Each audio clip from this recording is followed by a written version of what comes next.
அனைவருக்கும் வணக்கம்.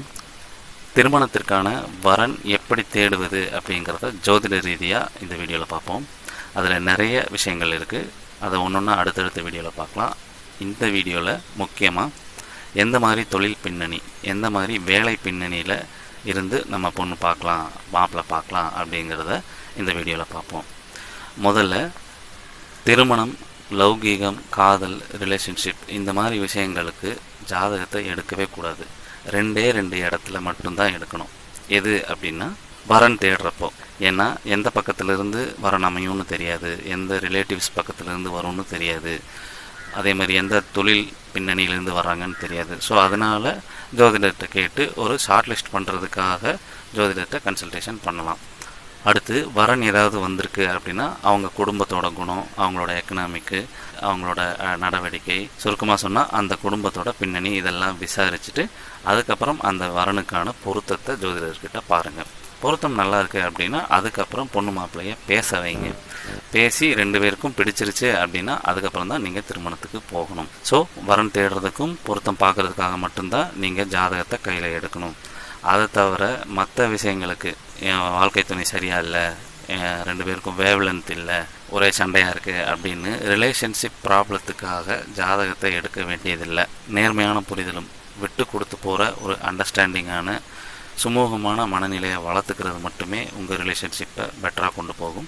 ஸோ திருமணத்துக்கு அப்புறம் நீங்கள் ரிலேஷன்ஷிப்காக ஜாதகத்தை தொடக்கூடாது அப்படிங்கிறது தான் நம்மளோட அட்வைஸ். ஓகே, இப்போது வரன் தேடுறதில் எந்த மாதிரி தொழில் பின்னணி இருக்கும் அப்படிங்கிறத பார்த்துக்கலாம்.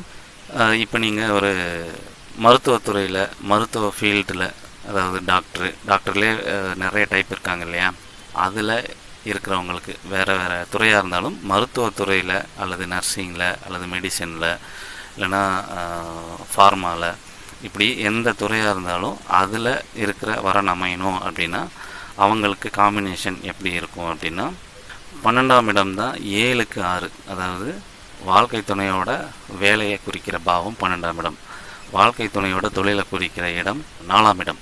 ஸோ நம்ம ஜாதகத்தில் 12ஆம் இடத்தோடையும் 4ஆம் இடத்தோடையும் கேது சம்மந்தப்பட்டிருக்கு அப்படின்னா வாழ்க்கை துணை மருத்துவத்துறையிலேருந்து வர்றதுக்கு வாய்ப்பு அதிகம். அதே மாதிரி பாவத்தில் 6-12 சேர்க்கை, 6-4 சேர்க்கை இப்படி இருந்ததுனாலும் மருத்துவத்துறையிலேருந்து வரன் வரும்.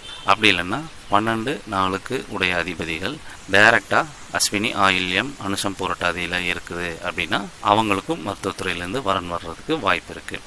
இதே இன்ஜினியரிங் துறை அப்படின்னா 4-5 சேர்க்கை, 12-5 சேர்க்கை இப்படி சேர்க்கை இருந்தது அப்படின்னா அவங்களுக்கும் இன்ஜினியரிங் துறையிலேருந்து வரன் வரும்.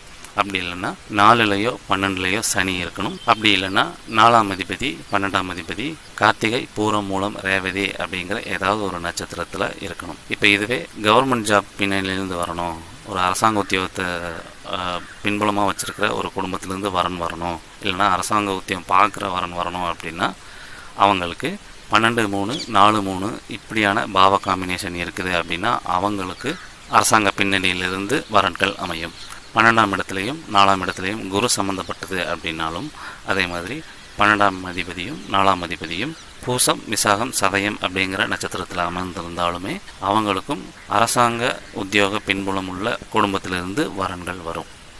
ஸோ இது மாதிரி ஒவ்வொரு துறைக்குமே கிரக காம்பினேஷன், பாவ காம்பினேஷன், நட்சத்திர காம்பினேஷன் சொல்ல முடியும். ஸோ இது நம்ம ஷார்ட் லிஸ்ட் பண்ணுறதுக்காக நம்ம கன்சிடர் பண்ணலாம். அடுத்த வீடியோவில் என்ன ராசி லக்னம், என்ன உறவு முறையிலேருந்து வரன் அமையும் அப்படிங்கிறத அடுத்தடுத்து பார்க்கலாம். நன்றி.